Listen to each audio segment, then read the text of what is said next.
Hello દોસ્તો, કેમ છો બધા? Gujarat railway point YouTube channel પર આપ સૌનું હાર્દિક સ્વાગત છે. આપણે અહીં રેલવેની પરીક્ષાઓ, વિવિધ પરીક્ષાઓ, એએલપી, એનટીપીસી, ગ્રુપ ડી જેવી પરીક્ષાઓની તૈયારી ગુજરાતીમાં કરાવીએ છીએ. અને આજે આપણે સાયન્સનો પહેલો વિડીયો બનાવવા જઈ રહ્યા છીએ એસિડ, બેઝ અને ક્ષાર ચેપ્ટર પર. આ વિડીયો આપણો પાર્ટ 1 રહેશે, જેની અંદર આપણે કયા મુદ્દાઓની ચર્ચા કરશું. તો મિત્રો, અહીંયા આપણે એસિડ, બેઝની વ્યાખ્યા વિશે વાત કરશું, એની સામાન્ય તફાવત વિશે વાત કરશું, એસિડ અને બેઝનો સામાન્ય તફાવત શું છે. ત્યારબાદ વિવિધ પ્રકારના સૂચકો, જેને આપણે ઇંગ્લિશમાં ઇન્ડિકેટર્સ કહેવાય, તેના વિશે આપણે વાત કરવાના છીએ. ત્યાર પછી વિદ્યાર્થી મિત્રો, આ વિડીયોની અંદર આપણે એસિડ અને બેઝના ભૌતિક તેમજ રાસાયણિક ગુણધર્મોની ચર્ચા કરવાના છીએ.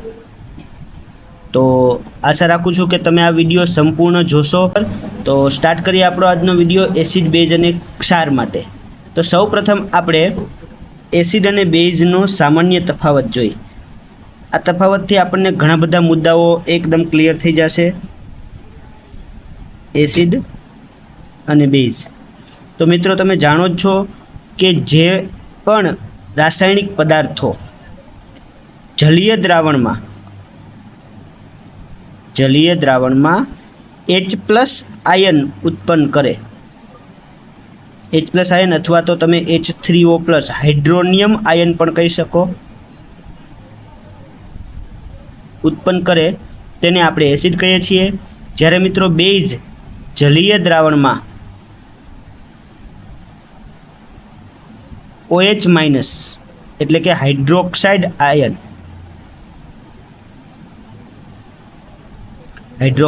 આયન ઉત્પન્ન કરે છે. બીજી વાત કરીએ તો સ્વાદ. એસિડ સ્વાદે ખાટા હોય છે. તમે જાણો જ છો, લીંબુ છે, વિનેગર છે, આંબલી છે, આ બધામાં એસિડ આવેલા છે અને તે સ્વાદે ખાટા હોય છે. બેઝ સ્વાદે તુરા અથવા તો કડવા હોય છે. બરાબર. સાબુનો સ્વાદ ક્યારેક તમે ચાખી લીધો હશે તો ખબર હશે, સ્વાદે તુરા હોય છે. તમે ઈનો સોડા પીવો છો કે પછી આપણે ભજીયામાં નાખવાનો જે ખાવાનો સોડા છે તે, બરાબર, કોસ્ટિક સોડા છે, આ બધા સ્વાદે તુરા હોય છે. તો તે બધા શું છે? બેઝ છે. ત્યાર પછી મિત્રો વાત કરીએ એસિડ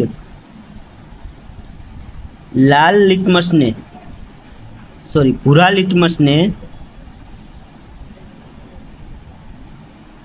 લાલ બનાવે છે અને બેઝ છે તે લાલ લિટમસને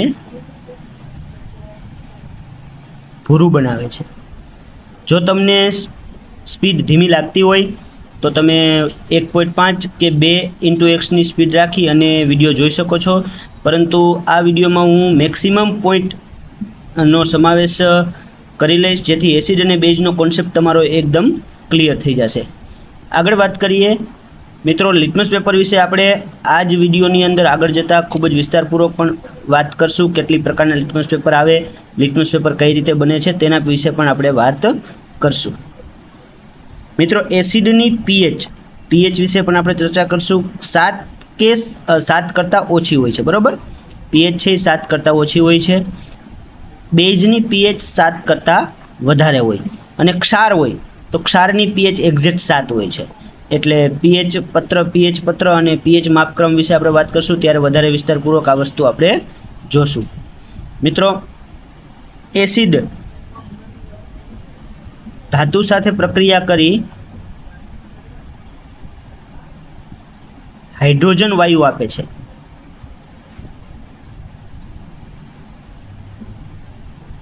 આ પ્રશ્ન ઘણી વખત પૂછવાનો છે. એસિડ ધાતુ સાથે પ્રક્રિયા કરી હાઇડ્રોજન વાયુ ઉત્પન્ન કરે છે, જ્યારે બેઝ સામાન્ય રીતે ધાતુ સાથે પ્રક્રિયા કરતા નથી.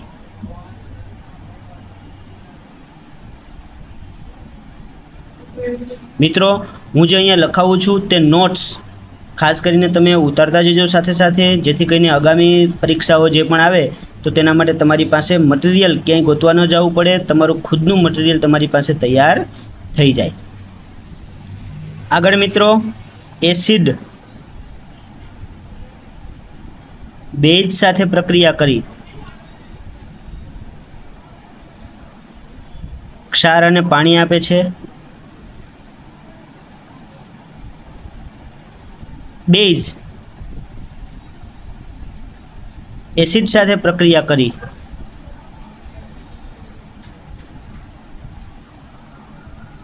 ક્ષાર અને પાણી આપે છે.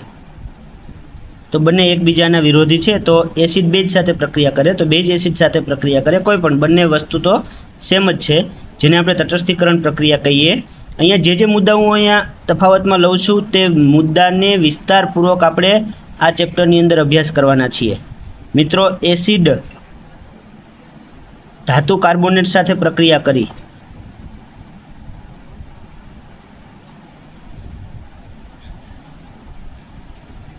H2 વાયુ આપે છે. પાણી અને CO2, અહીંયા કાર્બોનેટ છે એટલે પાણી H2O અને CO2 વાયુ આપે છે. જ્યારે બેઝ ધાતુ કાર્બોનેટ સાથે પ્રક્રિયા કરતું નથી. તો આ આપણો એસિડ અને બેઝનો તફાવત થઈ ગયો. તમે સ્ક્રીનશોટ પણ લઈ શકો છો એસિડ અને બેઝના તફાવતનો. બરાબર મિત્રો, હવે આપણે વાત કરવાના છીએ એસિડ અને બેઝની જુદી જુદી વ્યાખ્યાઓ. જુદા જુદા વૈજ્ઞાનિકોએ એસિડ અને બેઝની સમજણ માટે જુદી જુદી વ્યાખ્યાઓ આપી છે. આપણે બહુ ડીપમાં નહીં જઈએ, પણ થોડુંક ટૂંકમાં વાત કરશું કે સૌપ્રથમ આર્હેનિયસ નામના વૈજ્ઞાનિકે એસિડ અને બેઝની કઈ રીતે વ્યાખ્યા આપી. તો મિત્રો, આર્હેનિયસ નામના વૈજ્ઞાનિકે એવું કીધું કે જે પણ રાસાયણિક પદાર્થો જલીય દ્રાવણમાં H+ આયન અથવા તો H+ આયન ધરાવતા હોય, બરાબર, ખાલી એટલું જ કહીએ આપણે કે H+ આયન ધરાવતા હોય તેને એસિડ કહેવાય, અને જે OH- ધરાવતા હોય તેને આપણે બેઝ કહેશું. દાખલા તરીકે HCl, જેને આપણે હાઇડ્રોક્લોરિક એસિડ કહેવાય, H2SO4, જેને સલ્ફ્યુરિક એસિડ કહેવાય. મિત્રો, આ જ લેક્ચરની અંદર આપણે બધા એસિડ અને બેઝના ટૂંકા આખા જે સામાન્ય નામો છે, કયા કયા નામે આપણે ઓળખીએ છીએ અને તેના રાસાયણિક નામો છે તેનું લિસ્ટ પણ હું આ વિડીયોના અંતે પ્રકાશિત કરવાનો છું. તો સંપૂર્ણ વિડીયો આખો જોજો. બેઝ માટે વાત કરીએ, NaOH છે, સોડિયમ હાઇડ્રોક્સાઇડ, KOH છે, પોટેશિયમ હાઇડ્રોક્સાઇડ, MgOH છે, મેગ્નેશિયમ હાઇડ્રોક્સાઇડ. તો આ બધા બેઝ છે જેમાં OH છે. તો આર્હેનિયસે એવું કીધું હતું કે H+ ધરાવતા હોય, જો HCl ને તમે છૂટું પાડો તો H+ અને Cl-, તો આમાં H+ છે. એ જ રીતે H2SO4 ને તમે છૂટું પાડશો તો H2SO4 ને છૂટું પાડશું તો H+ અને SO4- મળશે. અહીંયા 2 H+ મળશે. તો આમાં પણ H+ છૂટું પડે છે એટલે આપણે એને એસિડ કહેશું. એવી જ રીતે બેઝમાં જુઓ, Na અને OH, K અને OH, Mg અને OH છૂટા પડે છે. તો OH છૂટા પડતા હોય એને બેઝ કહેવાય, એવું આપણા આર્હેનિયસ નામના વૈજ્ઞાનિકે કીધું. હવે અહીંયા મોસ્ટ ટાઈમ એક પ્રશ્ન પૂછાય છે કે આર્હેનિયસ સંકલ્પના મુજબ NH3 બેઝ નથી. કારણ કે જો આમાં OH નથી, બરાબર, આમાં OH- નથી એટલે એ બેઝ નથી. પણ વાસ્તવિકતા કંઈક ઉલટી છે, એમોનિયા બેઝ છે. તો આ એની મર્યાદા તમે કહી શકો. આર્હેનિયસની સંકલ્પનાની મર્યાદા છે કે એમોનિયા જેવા જે બેઝિક પદાર્થ છે તેનું આપણે બેઝિકતા સાબિત કરી શકાતી નથી. બીજા વૈજ્ઞાનિક હતા બ્રોન્સ્ટેડ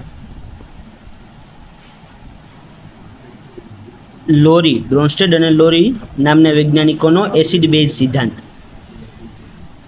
બ્રોન્સ્ટેડ લોરી એસિડ બેઝ સિદ્ધાંત મુજબ આપણે એસિડ અને બેઝની વ્યાખ્યાઓ જોઈએ તો એમને એવું કહ્યું હતું કે જલીય દ્રાવણમાં, જો અહીંયા આપણે જલીય દ્રાવણની કોઈ ચર્ચા નથી કરવાની, અહીંયા જલીય દ્રાવણમાં H+ અથવા તો H3O+, આ હાઇડ્રોજન આયન અને આ હાઇડ્રોનિયમ H3O+ આયન, જ્યારે બેઝ છે એ જલીય દ્રાવણમાં OH- આયન ઉત્પન્ન કરે. હવે જો HCl નું તમે જળ વિભાજન કરો, HCl નું આપણે જળ વિભાજન કરીએ HCl પ્લસ H2O તો આપણને મળશે H3O પ્લસ અને Cl માઇનસ. મિત્રો H પ્લસ છે ને ક્યારેય એકલો ન હોય, હંમેશા H પ્લસ હંમેશા પાણીના અણુ સાથે જ જોવા મળે છે, જેની આપણે આગળ પણ ચર્ચા કરશું pH ભણશું ત્યારે. અને બેઝનું એકાદ ઉદાહરણ લઈ લઈએ. NaOH છે એનું પાણીમાં જલીય દ્રાવણ બનાવશો એટલે Na પ્લસ અને OH માઇનસ, અહીંયા આપણે એકવીએસ લખશું, પાણીમાં જલીય દ્રાવણ, તો OH માઇનસ ઉત્પન્ન કરે છે. હવે અહીંયા જે ઓલી એમોનિયાવાળી જે સંકલ્પના હતી, એમોનિયાનું પાણીમાં જલીય દ્રાવણ બનાવો તો તમને બનશે NH4OH, જે છૂટું પડીને આપે NH4 પ્લસ અને OH માઇનસ. તો મિત્રો અહીંયા OH માઇનસ મળ્યું કે ન મળ્યું, પણ ક્યારે? તો કે પાણી સાથે જલીય દ્રાવણ પાણી બનાવીએ છીએ ત્યારે આપણને OH માઇનસ છૂટું પડે છે. એટલા માટે અહીંયા આપણે એમોનિયાને બેઝ તરીકે સ્વીકારી શકીએ. તો જે આપણી આર્હેનિયસની સંકલ્પના હતી તેની મર્યાદા અહીંયા દૂર થઈ જાય છે. હજી ત્રીજા વૈજ્ઞાનિક મિત્રો લુઈસ નામના વૈજ્ઞાનિક છે.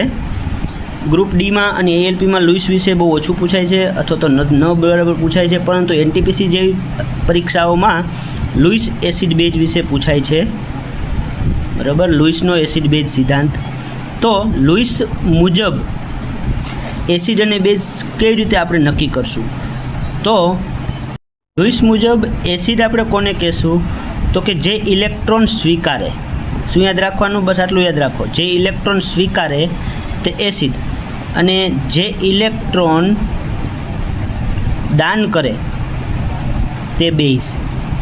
બરાબર, જે પણ ઇલેક્ટ્રોન સ્વીકારશે તે એસિડ છે, અને જે ઇલેક્ટ્રોનનું દાન કરે તે બેઝ છે. જો એમોનિયા હોય ને એની પાસે 2 ઇલેક્ટ્રોન વધારાના હોય. બરાબર, જે આપણે આગળના ચેપ્ટરોમાં જ્યારે અણુઓના બંધારણ ભણશું ને ત્યારે આ તમને વધારે વિસ્તારથી સમજાશે. એમોનિયા પાસે 2 ઇલેક્ટ્રોન હોય છે, તે આ 2 ઇલેક્ટ્રોન કોઈપણને આપી ઇલેક્ટ્રોનનું દાન કરી શકે છે. એટલા માટે એમોનિયા છે એ કેવા છે? બેઝ છે. જ્યારે એસિડ છે તે ઇલેક્ટ્રોન સ્વીકારવાનું કાર્ય કરે છે. બરાબર, તો આ ટૂંકું જસ્ટ ખાલી આટલું યાદ રાખશો એટલે ઘણું થઈ જશે. તો મિત્રો આપણે અહીંયા 3 પ્રકારની સંકલ્પનાઓ ભણ્યા. સૌ પ્રથમ આપણે આર્હેનિયસની એસિડ બેઝ સંકલ્પના ભણ્યા, જેમાં H પ્લસ ધરાવતા હોય અને OH માઇનસ ધરાવતા હોય તે રીતની વ્યાખ્યા જોઈ. પછી બ્રોન્સ્ટેડ-લોરી એસિડ બેઝ સિદ્ધાંત ભણ્યા, જેમાં H પ્લસ અને OH માઇનસ જલીય દ્રાવણમાં ઉત્પન્ન કરતા હોય. અને ત્રીજી આપણે લુઈસ એસિડ બેઝ સંકલ્પના ભણ્યા, જે ઇલેક્ટ્રોનને આધારે છે, કે ઇલેક્ટ્રોન સ્વીકારે અને ઇલેક્ટ્રોન દાન કરે તેના આધારે. બરાબર, તો સામાન્ય રીતે તમે આપણે વાત કરવું હોય તો આમ કહી શકો કે જે H પ્લસ દાન કરે અથવા તો આપે અને ઇલેક્ટ્રોન સ્વીકારે એ આપણા થશે એસિડ. બરાબર, અને જે H પ્લસ સ્વીકારે અને ઇલેક્ટ્રોન દાન કરે તે થશે આપણા બેઝ. તો આ સિમ્પલ ડેફિનેશન છે આપણી એસિડ અને મિત્રો સૂચકો એટલે જે પદાર્થ એસિડ અને બેઝની હાજરીમાં રંગ અથવા તો વાસ પરિવર્તન કરે છે તેને આપણે સૂચકો કહીએ છીએ. જેમાં કુદરતી સૂચકો, કુદરતી સૂચકની અંદર કુદરતી પદાર્થો જેવા કે હળદર છે, લાલ કોબીજના પાન છે. હવે હળદરમાં આપણે જોયું જ હશે કે હળદર આમ પીળા રંગની હોય, પણ સાબુની હાજરીમાં એટલે કે બેઝિકની હાજરીમાં લાલ રંગમાં પરિવર્તન પામે છે. બરાબર, લાલ કોબીજના પાન છે તે એસિડની સાથે લાલ રંગ આપે છે, જ્યારે બેઝની સાથે વાદળી અથવા લીલો રંગ આપે છે. લિટમસ પણ કુદરતી સૂચક છે. અહીંયા ઘણા બધા ભૂલ કરે છે. લિટમસ પણ કુદરતી સૂચક છે. બરાબર, કૃત્રિમ સૂચક નથી. તે લાઇકેન નામની વનસ્પતિમાંથી આપણને પ્રાપ્ત થાય છે. કૃત્રિમ સૂચકોમાં 2 વસ્તુ આવશે. એક છે ફિનોલ્ફથેલિન, ફિનોલ્ફથેલિન. બરાબર, ફિનોલ્ફથેલિન રંગવિહીન હોય છે, જે એસિડ સાથે કોઈ રંગ આપતું નથી, જ્યારે બેઝ સાથે ગુલાબી રંગ આપે છે. તમે એવા ઘણા બધા રીલ્સ અને વિડીયો જોયા હશે કે એક પાણી જેવું પ્રવાહી નાખે અને એમાં પગ મૂકી અને પછી પગલાં પાડે તો ગુલાબી રંગના પગલાં પડે. બરાબર, તો આ અંધવિશ્વાસ છે, કારણ કે ત્યાં ફિનોલ્ફથેલિન નામનું પ્રવાહી વાપર્યું હશે અને પગના તળિયે પહેલેથી જ ચૂનાનું પાણી કે એવું કંઈક બેઝિક પદાર્થ લગાવેલો હોય, જેથી જેવા તે ફિનોપ્થેલિનના સંપર્કમાં આવશે એટલે ગુલાબી રંગના પરિવર્તન બતાવશે. બરાબર, તો એસિડ સાથે કોઈ રંગ ન આપે, જ્યારે બેઝ સાથે ગુલાબી રંગ આપે છે. મિત્રો બીજું છે મિથાઇલ ઓરેન્જ. મિથાઇલ ઓરેન્જ છે એ રંગવિહીન હોય છે. મિથાઇલ ઓરેન્જ છે એ ઓરેન્જ કલરનું હોય છે, એટલે જ નામ એનું. બરાબર, કેસરી જેવા રંગનું મિથાઇલ ઓરેન્જ હોય. તે એસિડ સાથે લાલ રંગ આપશે અને બેઝ સાથે કોઈ રંગ આપતું નથી, ન આપે. એનો મતલબ કે પીળું ને પીળું કે ઓરેન્જનું ઓરેન્જ જ રહે છે, કોઈ રંગ આપતું નથી. તો ફટાફટ આપણે રિવિઝન કરી લઈએ. ફિનોપ્થેલિન જે દેખાવે રંગવિહીન છે, એસિડ સાથે કોઈ રંગ ન આપે પણ બેઝ સાથે ગુલાબી રંગ આપે. મિથાઇલ ઓરેન્જ લેબોરેટરીમાં ખાસ આ ફિનોપ્થેલિન અને મિથાઇલ ઓરેન્જનો ઉપયોગ થાય છે, જે ઓરેન્જ કલરનું હોય. એસિડમાં તમે ઉમેરશો તો લાલ રંગ આપશે અને બેઝ સાથે કોઈ રંગ આપશે નહીં, અથવા કોઈ રંગ પરિવર્તન ન આપે, અથવા તો પીળા રંગ આપે છે. ત્યારબાદ ધ્રાણેન્દ્રિય સૂચકો. મિત્રો ધ્રાણેન્દ્રિય સૂચકો એટલે જે વાસ પરિવર્તન આપે, એસિડ અને બેઝની હાજરીમાં વાસ પરિવર્તન કરે છે. એના ઉદાહરણ છે વેનીલા અર્ક. વેનીલા વનસ્પતિ છે, એનો અર્ક, બરાબર, એનો રસ, તો વેનીલા અર્ક છે. ત્યાર પછી ડુંગળીનો રસ છે. બરાબર, આ ખાસ મેઇન આપણા વાસ પરિવર્તન કે ધ્રાણેન્દ્રિય સૂચકો છે. મિત્રો ધ્રાણેન્દ્રિય સૂચકો માટે એક વસ્તુ યાદ રાખવાનું કે તે બેઝની હાજરીમાં રંગ પરિવર્તન આપે છે. બરાબર, બેઝની હાજરીમાં રંગ પરિવર્તન આપે છે. વેનીલા અર્ક કે ડુંગળીનો રસ કે પછી લવિંગનો રસ, બરાબર, આવા કોઈ શબ્દો આવે તો એ આપણા વાસ પરિવર્તન માટે હશે, જે એમનામ ખૂબ સારી સુગંધ કે વાસ ધરાવતા હોય, પરંતુ બેઝની હાજરીમાં તેનો રંગ દૂર થઈ જશે. સિમ્પલ તમને એક ઉદાહરણ આપું કે તમારે એક કપડા પર ડુંગળી ઘસવાની, બરાબર, અને પછી તેને સાબુથી ધોશો કે પાવડર નાખીને થોડીક વાર રહેવા દો અને પછી એનો સ્મેલ લેશો તો સ્મેલ ગાયબ થઈ જાય છે. શા માટે? કારણ કે બેઝ છે એટલે. બરાબર, તો બેઝની હાજરીમાં ધ્રાણેન્દ્રિય સૂચકો રંગ પરિવર્તન દર્શાવતા નથી.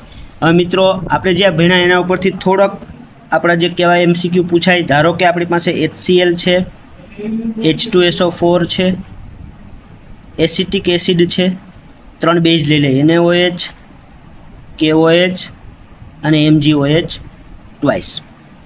આને એસિટિક એસિડ કહેવાય. બરાબર, હવે અહીંયા હું લાલ લિટમસ પત્ર, અહીંયા આપણે રાખી છીએ ભૂરું લિટમસ પત્ર, અહીંયા ફિનોપ્થેલિન રાખું છું અને મિથાઇલ ઓરેન્જ. બરાબર, તો આ ચારેય સાથે આપણે આ બધાની પરખ કરશું. તો એસિડ જે હોય લાલ લિટમસ સાથે કોઈ રંગ પરિવર્તન ન આપે, પણ ભૂરું લિટમસ પત્ર જેવું તમે એસિડમાં બોળશો તેને લાલ રંગ બનાવશે. ફિનોપ્થેલિન રંગવિહીન હોય, એસિડ સાથે કોઈ રંગ પરિવર્તન ન આપે, પરંતુ મિથાઇલ ઓરેન્જ સાથે તે લાલ રંગ આપશે.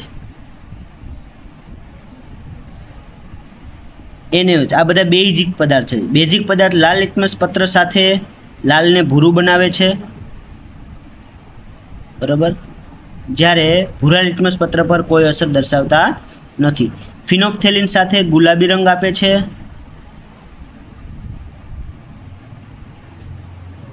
જ્યારે મિથાઇલ ઓરેન્જ સાથે કોઈ રંગ પરિવર્તન દર્શાવતા નથી. તો આમાંથી કોઈ પણ તમને પૂછાય કે હવે ખાલી જગ્યાએ જે એસિટિક એસિડ છે તે ફિનોપ્થેલિન સાથે કેવો રંગ દર્શાવે છે, તો રંગવિહીન રહેશે. બરાબર, કોઈ રંગ પરિવર્તન આપતું નથી. તો આ વસ્તુ આપણે ખાસ યાદ રાખવાની. અને આ 4 લિટમસ છે, 4 સૂચકો છે, તેનો આપણે વધારેમાં વધારે લેબોરેટરીમાં ઉપયોગ કરીએ છીએ. તો આ આપણા સૂચકોની વાત થઈ. તમે સ્ક્રીનશોટ લઈ શકો છો. બરાબર,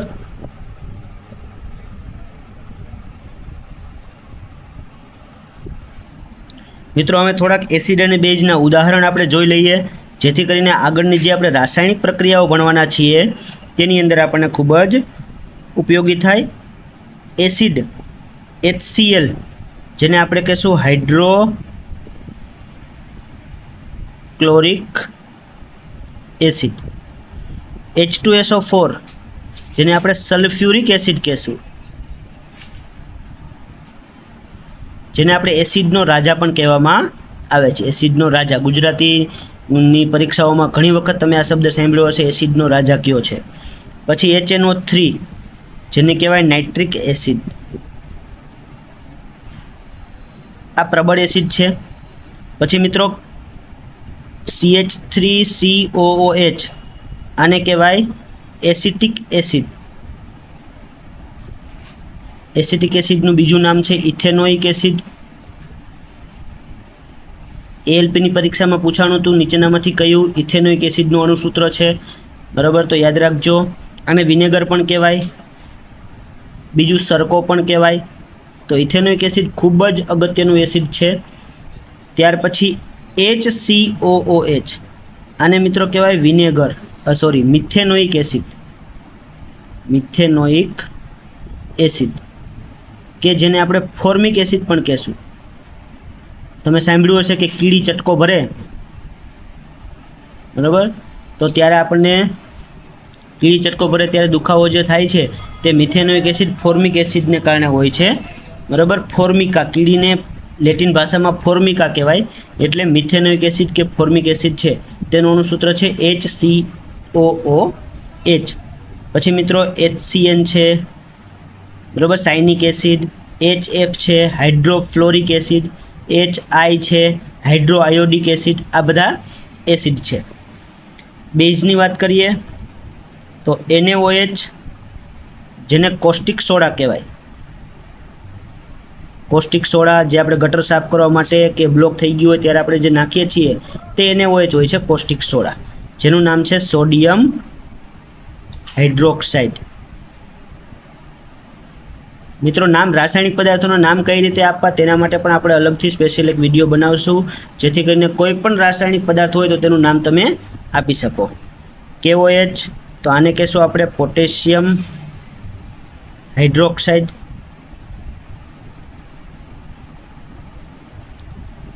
CaOH ટ્વાઇસ જેને આપણે કહેશું કેલ્શિયમ હાઇડ્રોક્સાઇડ. મિત્રો આને ચૂનાનું પાણી પણ કહેવાય, ચૂનાનું નીતર્યું પાણી, અથવા તો લાઇમ વોટર પણ કહી શકો, લાઇમ વોટર. એ જ રીતે MgOH twice magnesium hydroxide.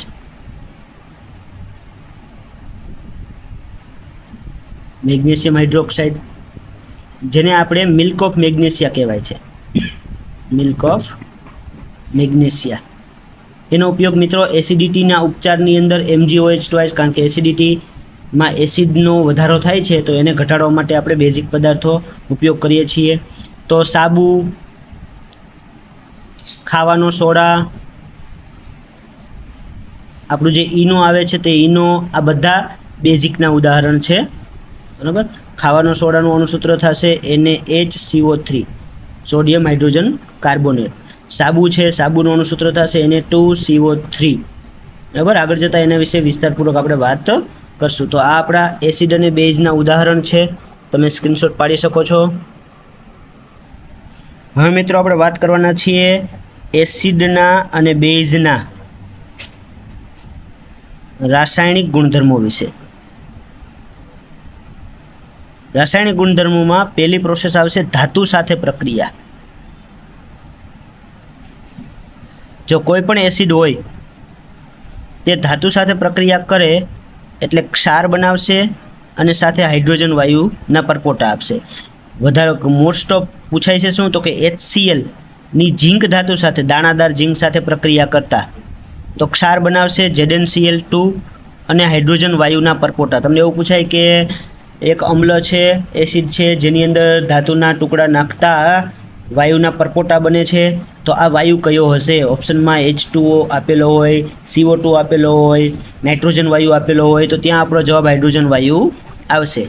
H2SO4 છે, જેની ઝીંક ધાતુના ટુકડા સાથે, દાણાદાર ઝીંક સાથે પ્રક્રિયા કરશો તો ZnSO4 ઝીંક સલ્ફેટ બનશે અને હાઇડ્રોજન વાયુ ઉત્પન્ન થશે, બરાબર. તો કોઈ પણ એસિડ હોય ધાતુ સાથે પ્રક્રિયા કરે ત્યારે હાઇડ્રોજન વાયુ ઉત્પન્ન થાય, આ વસ્તુ આપણે યાદ રાખશું.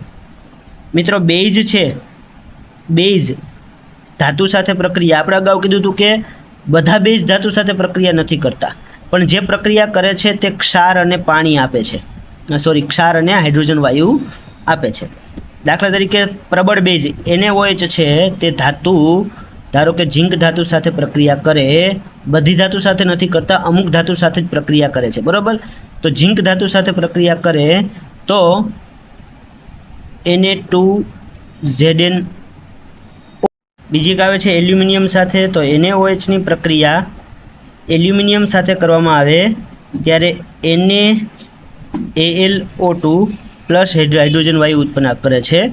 આને કહેવાય સોડિયમ. જો જેવી રીતે અહીંયા ઝિંકેટ આવ્યું હતું તેવી રીતે અહીંયા આવશે એલ્યુમિનેટ. તો આ બંનેના અણુસૂત્ર ખાસ યાદ રાખજો. હજી આગળ પણ જતાં ક્યાંક ને ક્યાંક આપણને સામે ભટકાશે. સોડિયમ ઝિંકેટ Na2ZnO2 અને સોડિયમ એલ્યુમિનેટ NaAlO2. બીજો રાસાયણિક ગુણધર્મ છે આપણો એસિડ બેઝ સાથેની પ્રક્રિયા, એસિડ વત્તા બેઝ. તો એસિડ અને બેઝની પ્રક્રિયા થાય ત્યારે ક્ષાર અને પાણી બને છે, જેને આપણે તટસ્થીકરણ પ્રક્રિયા કહેશું. શું કહેશું? તટસ્થીકરણ પ્રક્રિયા, ન્યુટ્રલાઇઝેશન રિએક્શન. તો દાખલા તરીકે આપણી પાસે HCl અને NaOH, HCl અને MgOH ટ્વાઇસ, H2SO4 અને NaOH. આ આપણે એસિડ અને બેઝ છે. તો તેની રાસાયણિક પ્રક્રિયા જોઈ તો શું જવાબ મળશે? તો જો અહીંયાથી આપણે ધાતુ ઉપાડવાનું અને અહીંયાથી Cl, તો NaCl અને બાકી શું વધશે? તો કે અહીંયાથી OH અને અહીંયાથી H એટલે કે H2O. MgOH ટ્વાઇસમાં Mg અને Cl, તો Mg+2 હોય છે, એટલા માટે યાદ રાખજો MgCl2 અને અહીંયા 2 મોલ પાણી. ઘણી વખત તમને એવા પણ પ્રશ્ન પૂછાતા હોય છે કે અહીંયા MgOH ટ્વાઇસ સાથે પ્રક્રિયા કરતાં કેટલા મોલ પાણી બને? તો યાદ રાખજો 2 મોલ પાણી બને. H2SO4 NaOH સાથે પ્રક્રિયા થાય તો સોડિયમ અને સલ્ફેટ, Na2SO4 સોડિયમ સલ્ફેટ, અને OH અને H ભેગા થઈને પાણી બનાવશે. તો અહીંયા પણ 2 મોલ બનશે પાણી, બરાબર. તો આ વસ્તુ યાદ રાખજો. તેવો જ પ્રશ્ન ઓલામાં પણ પૂછી શકે કે ભાઈ કેટલા મોલ હાઇડ્રોજન વાયુ ઉત્પન્ન થાય, તો તે પણ આપણને આવડવું જોઈએ. રાસાયણિક પ્રક્રિયાને સંતુલિત કરી અને આપણે એનો જવાબ લખી શકીએ છીએ. તો એસિડ અને બેઝ સાથે પ્રક્રિયા થઈ ક્ષાર અને પાણી બને છે. ત્યાર પછી મિત્રો વાત કરીએ હવે એસિડ જ આપે છે. એસિડની ધાતુ કાર્બોનેટ અથવા તો ધાતુ હાઇડ્રોજન કાર્બોનેટ સાથે પ્રક્રિયા. તો HCl છે, હવે ધાતુ કાર્બોનેટ લઈએ આપણે, સોડિયમ કાર્બોનેટ N2CO3, બરાબર. તો એની સાથે પ્રક્રિયા કરે. હવે કાર્બોનેટ હોય એટલે પાણી અને CO2 લખી નાખવાનું, ફિક્સ છે, બરાબર. અને ક્ષાર બનશે સોડિયમનો ક્લોરીન સાથેનો ક્ષાર એટલે NaCl. 2 સોડિયમ છે એટલે બગડો મૂકી દઈ. એ જ રીતે ધાતુ એસિડની સોડિયમ હાઇડ્રોજન કાર્બોનેટ, જો અહીંયા લખ્યું છે ધાતુ હાઇડ્રોજન કાર્બોનેટ, તો સોડિયમ હાઇડ્રોજન કાર્બોનેટ સાથે પ્રક્રિયા કરીએ તો આપણને NaCl બનશે, પાણી બનશે અને CO2 મળશે. તો મિત્રો આ વસ્તુ યાદ રાખજો કે એસિડ કાર્બોનેટ સાથે પ્રક્રિયા કરશે ત્યારે CO2 વાયુ આપશે. હવે તમને કોઈ પૂછે કે સોડા એસિડ ફાયર એક્સટિંગ્યુશરમાં કયો પદાર્થ વપરાય? તો મિત્રો ત્યાં આપણે વાપરીએ છીએ કોઈ પણ એસિડ હોય અને કોઈ પણ ધાતુ કાર્બોનેટ હોય, તેની પ્રક્રિયા થઈને CO2 વાયુ ઉત્પન્ન થાય એટલે સોડા એસિડ. નામ શું આપ્યું? Soda acid. સોડિયમ કાર્બોનેટને સોડા કહેવાય, HCl છે એસિડ છે, બંને વચ્ચે પ્રક્રિયા થઈને ભરપૂર માત્રામાં CO2 વાયુ ઉત્પન્ન થાય. તો સોડા એસિડ ફાયર એક્સટિંગ્યુશરની અંદર આપણા એસિડ અને સોડા વપરાય છે, બરાબર. તો એસિડની ધાતુ કાર્બોનેટ અને ધાતુ હાઇડ્રોજન કાર્બોનેટ સાથેની પ્રક્રિયા આ રીતે થાય છે. બેઝ આવી કોઈ પ્રક્રિયા આપતા નથી. મિત્રો સાથે એક વાત બીજી આપણે કરવાની છે, ધાતુ અને અધાતુના ઓક્સાઇડ સાથે રાસાયણિક પ્રક્રિયા ભણવાની છે. તો સૌપ્રથમ આપણે ધાતુ ઓક્સાઇડ લઈ લઈએ. તો ધાતુ ઓક્સાઇડ હોય કેવી રીતે બને? તો કે ધાતુની ઓક્સિજન સાથેની પ્રક્રિયા કરીએ એટલે ધાતુ ઓક્સાઇડ આપણને બને છે. ધાતુ ઓક્સાઇડ 2 પ્રકારના હોય. એક તો બેઝિક હોય, કાં તો બેઝિક ઓક્સાઇડ હશે. કયા બેઝ ધાતુના ઓક્સાઇડ બેઝિક છે? તો સોડિયમનો ઓક્સાઇડ, કેલ્શિયમનો ઓક્સાઇડ CaO, મેગ્નેશિયમનો ઓક્સાઇડ, બરાબર. આ જે આપણા ઓક્સાઇડ છે તે બધા જે સક્રિય ધાતુઓ, સોડિયમ, કેલ્શિયમ, મેગ્નેશિયમ, બરાબર, લિથિયમ, આ સક્રિય ધાતુના ઓક્સાઇડ હંમેશા બેઝિક હશે. અને બીજા હોય ઉભય ગુણધર્મી. ઉભય ગુણધર્મી એટલે એમાં બે યાદ રાખવાના, એક ઝિંક ઓક્સાઇડ અને એક એલ્યુમિનિયમ ઓક્સાઇડ. હવે બેઝિક ઓક્સાઇડ હોય ને એ ખાલી એસિડ સાથે જ પ્રક્રિયા કરે, બરાબર. એટલે મિત્રો આપણે અહીંયા લખશું બેઝિક ઓક્સાઇડ છે એની એસિડ સાથે પ્રક્રિયા કરે તો આ તટસ્થીકરણ પ્રક્રિયા જ થઈ, કારણ કે બેઝિક ઓક્સાઇડ ધાતુના ઓક્સાઇડ જે બેઝિક હોય અને એસિડ સાથે પ્રક્રિયા કરશે તો ક્ષાર અને પાણી બનાવશે. એક બેસ્ટ ઉદાહરણ લઈએ, ધારો કે CaO છે, એની પ્રક્રિયા કોઈ પણ એસિડ સાથે કરીએ, ધારો કે HCl સાથે પ્રક્રિયા કરવામાં આવે તો કેલ્શિયમ અને Clનો CaCl2 બનાવશે અને પાણી બનાવશે, બરાબર. કારણ કે અહીંયાથી હાઇડ્રોજન આવશે ને અહીંયાથી ઓક્સિજન આવશે, પાણી બનાવશે. એટલે બેઝિક ઓક્સાઇડ હોય સક્રિય ધાતુના ઓક્સાઇડ જે એસિડ સાથે પ્રક્રિયા કરી ક્ષાર અને પાણી બનાવશે. જ્યારે ઉભય ગુણધર્મી હોય, ઉભય ગુણધર્મી ઓક્સાઇડ, તો તેઓ એસિડ સાથે પણ પ્રક્રિયા કરે અને બેઝ સાથે પણ પ્રક્રિયા કરે. તો મિત્રો આ પ્રશ્ન ઘણી બધી વખત પૂછાણો છે કે zinc oxide, Al2O3, aluminium oxide, આ કેવા ઓક્સાઇડ છે? તો આ ઉભય ગુણધર્મી ઓક્સાઇડ છે અને એસિડ અને બેઝ બંને સાથે પ્રક્રિયા કરશે. તેની રાસાયણિક પ્રક્રિયા આપણે સમજવાની જરૂર નથી, બરાબર. કારણ કે ઝિંક ઓક્સાઇડ છે એસિડ સાથે પ્રક્રિયા કરી અને બેઝ સાથે પ્રક્રિયા કરી અને સોડિયમ આપણું જે ઝિંકેટ બનાવતા હતા તે ઝિંકેટ બનાવશે અને એલ્યુમિનિયમ પણ આપણને એલ્યુમિનેટ આયનો બનાવશે, બરાબર. તો એની રાસાયણિક પ્રક્રિયાની આપણે જરૂર નથી, ફક્ત એટલું યાદ રાખો કે આ બંને ઉભય ગુણધર્મી ઓક્સાઇડ છે અને તેઓ એસિડ અને બેઝ બંને સાથે પ્રક્રિયા કરે. જ્યારે અહીંયા જે મેં બીજા કીધા sodium oxide, calcium oxide, magnesium oxide, આ ફક્ત બેઝિક ઓક્સાઇડો છે જે માત્ર ને માત્ર એસિડ સાથે પ્રક્રિયા કરશે. મિત્રો આવી જ રીતે વાત કરીએ આપણે અધાતુ ઓક્સાઇડની. અધાતુ ઓક્સાઇડ છે ને બે પ્રકારના હોય, કાં તો એ એસિડિક હશે અથવા તો તટસ્થ હશે. હવે એસિડિકની અંદર કયા કયા આવશે? તો કે જો કાર્બન, આપણો અધાતુ carbon, carbon dioxide acidic oxide છે, બરાબર. નાઇટ્રોજનના N2O5 આપણો એસિડિક ઓક્સાઇડ છે. એ જ રીતે ક્લોરિનના, ક્લોરિન પણ અધાતુ જ છે, Cl2O7 આ પણ આપણા એસિડિક ઓક્સાઇડ છે. તેવી જ રીતે મિત્રો તટસ્થ ઓક્સાઇડમાં NO અને CO આ બે જ યાદ રાખજો. NO અને CO નાઇટ્રોજન મોનોક્સાઇડ અને કાર્બન મોનોક્સાઇડ આ તટસ્થ ઓક્સાઇડ છે. હવે વાત કરીએ કે અધાતુ ઓક્સાઇડના જે એસિડિક ઓક્સાઇડ છે એ કોની સાથે પ્રક્રિયા કરે? તો કે એ બેઝ સાથે પ્રક્રિયા કરે. એટલે અધાતુના જે એસિડિક ઓક્સાઇડ હોય એ એસિડ સાથે પ્રક્રિયા કરશે અને સાથે તમને ક્ષાર અને પાણી આપશે, કારણ કે છે તો તટસ્થીકરણ પ્રક્રિયા જ, બરાબર. તો ધારો કે આપણી પાસે લઈએ કોઈ પણ એસિડિક ઓક્સાઇડ આપણે અહીંથી લઈ અને તેની એસિડ સાથે પ્રક્રિયા કરાવશું તો ક્ષાર અને પાણી આપણને, આ એસિડિક ઓક્સાઇડ છે એ બેઝ સાથે પ્રક્રિયા કરશે અને ક્ષાર અને પાણી આપશે. એનું બેસ્ટ ઉદાહરણ લઈએ તો કે CO2 વાયુ. CO2 વાયુને તમે ચૂનાના નીતરિયા પાણી CaOH ટ્વાઇસમાંથી પસાર કરશો, CO2 અને CaOH ટ્વાઇસ એ આ આપણું લાઇમ વોટર છે, બરાબર.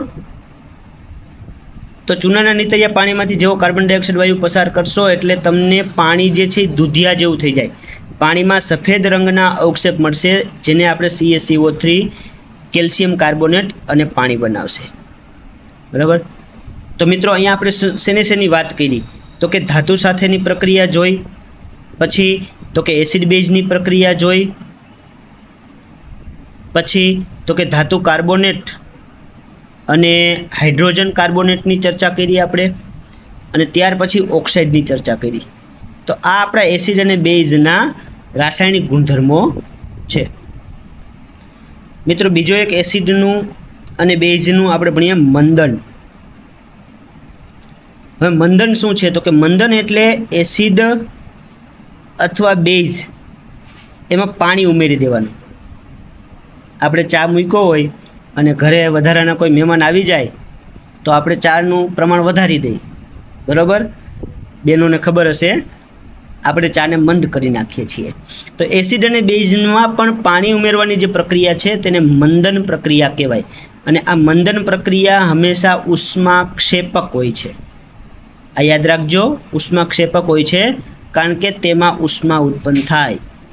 એટલા માટે ખાસ વસ્તુ યાદ રાખવાની મોસ્ટ આઈએમપી પોઈન્ટ છે કે આપણે મંદન કરતી વખતે હંમેશા પાણીમાં એસિડ ઉમેરશું, ધીમે ધીમે પાણીમાં એસિડ ઉમેરવું. ક્યારેય પણ એસિડમાં પાણી ન ઉમેરવું, કારણ કે જો તમે એસિડમાં પાણી ઉમેરશો તો તેના છાંટા ઉડશે, ગરમી ઉત્પન્ન થશે, બરાબર? કાચનું પાત્ર હોય તો તૂટી પણ જાય, બરાબર? અને તમારો સુંદર મજાનો ચહેરો છે તે ખરાબ પણ થઈ શકે છે.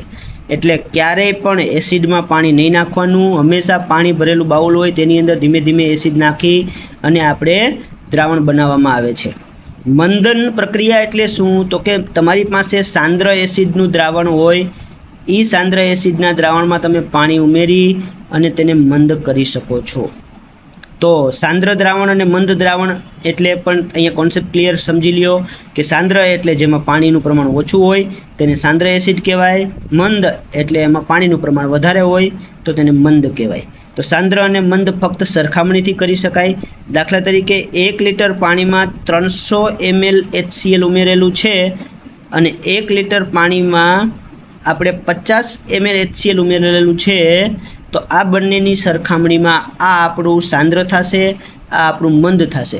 પણ હું અહીંયા લખું કે 1 લિટરમાં 1 ml HCl ઉમેરેલું છે, તો આ બંનેની સરખામણીમાં આ સાંદ્ર થશે અને આ મંદ થશે. એટલે કોઈ એક દ્રાવણને તમે સાંદ્ર કે મંદ ન કહી શકો. સાંદ્ર કે મંદ હંમેશા સાપેક્ષ રીતે નક્કી થાય, બે દ્રાવણોની સરખામણી કરીને જ નક્કી થાય છે. એસિડ અને બેઝ ચેપ્ટરમાં બીજો એક અગત્યનો મોસ્ટ આઈએમપી પોઈન્ટ છે આપણો પીએચ માપક્રમ. હવે પીએચ શું છે? તો કે પીએચ એક પ્રકારની માપક્રમ છે કે જે આપણને એસિડની પ્રબળતા ખબર પડે. શું આપે છે? કેટલું એસિડ પ્રબળ છે તેનું માપક્રમ આપે છે, બરાબર? પી શબ્દમાં પી જે છે તે પોટેન્જ, આ પ્રશ્ન પણ પૂછાયેલો છે. પોટેન્જ એટલે ઉર્જા અને એચ આપણો એસિડનો હાઇડ્રોજન આયન, કારણ કે એસિડમાં શું હોય તો કે હાઇડ્રોજન હોય.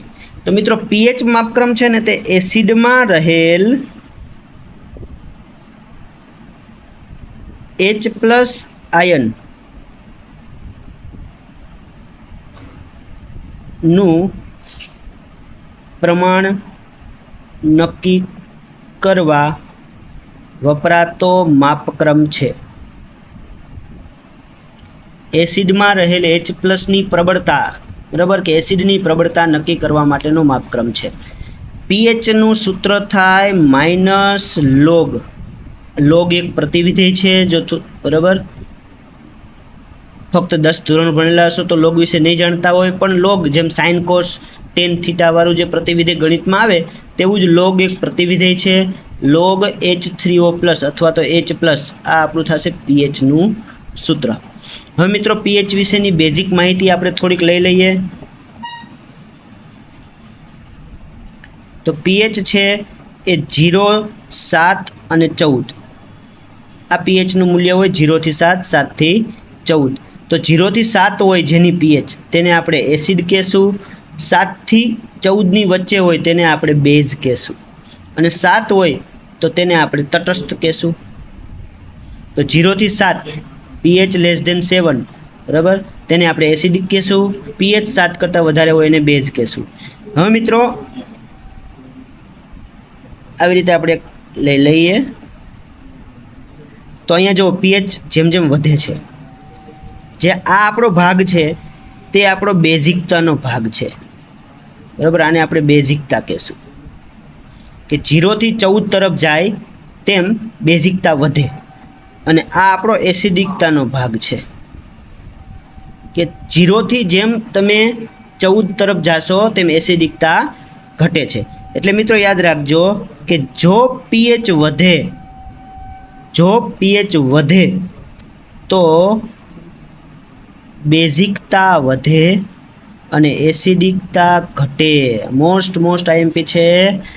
જો પીએચ વધે તો બેઝિકતા વધે, એસિડિકતા ઘટે.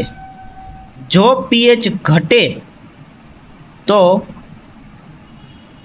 બેઝિકતા ઘટે અને એસિડિકતા વધે.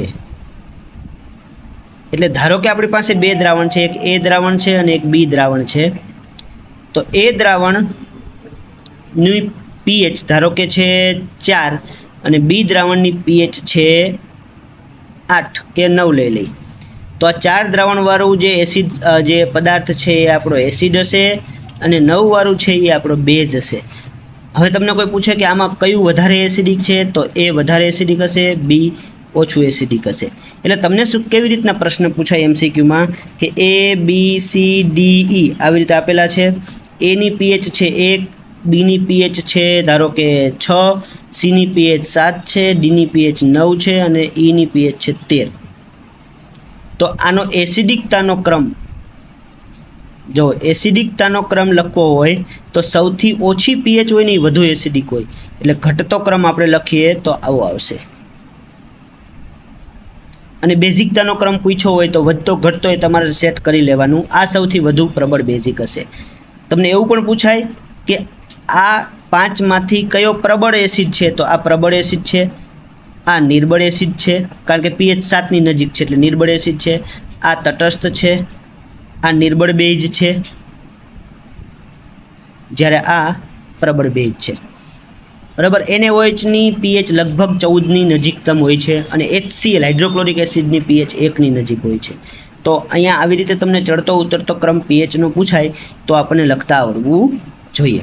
મિત્રો, જેવી રીતે પીએચ હોય તેવી જ રીતે પીઓએચ પણ હોય છે, પણ તેના પ્રશ્નો ઓછા હોય છે. પણ છતાં આપણે થોડીક વાત કરી લઈએ. તો પીઓએચ કેવી રીતે ગણવામાં આવે તો કે 14 - પીએચ, કારણ કે પીએચ અને પીઓએચ બેનો સરવાળો 14 થાય. હવે તમને કીધું હોય કે એક એસિડ એ છે જેની પીએચ છે 8, તો એની પીઓએચ કેટલી હોય તો કે 14માંથી 8 બાદ કરવાની એટલે 6 એની પીઓએચ થશે. અને પીઓએચનો પ્રશ્ન તમને પૂછાણો હોય અને તમારે જાણવું હોય કે તે એસિડ છે કે બેઝ, તો કેવી રીતે અમે ગણશો તમે? તો પીઓએચ આપેલી હોય 6, તો એને આપણે 14માંથી બાદ કરી નાખો એટલે 8 એની પીએચ થઈ. હવે આપણે આને એસિડ અને બેઝ નક્કી કરી શકાય, કારણ કે પીએચના મૂલ્ય ઉપરથી આપણે એસિડ અને બેઝિકતા નક્કી કરી શકીએ છીએ. બરાબર.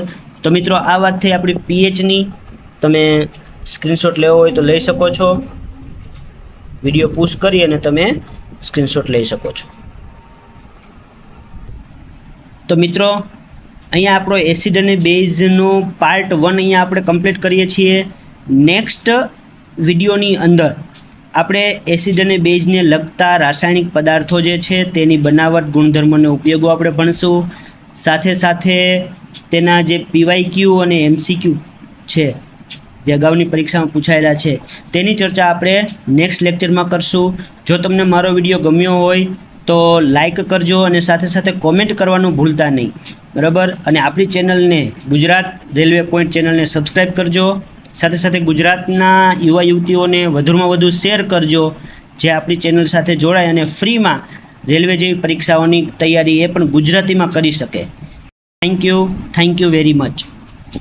મિત્રો, આજે જે મેં ભણાવ્યું છે તે જ ચોપડાની જો તમારે તે જ પેજની PDF તમારે જોતી હોય તો મને ઇન્સ્ટાગ્રામ આઈડી જે મારી છે, બરાબર, ALP વિપુલ અથવા તો વિપુલ અણિયારિયા તમે સર્ચ કરશો તો આવી જશે.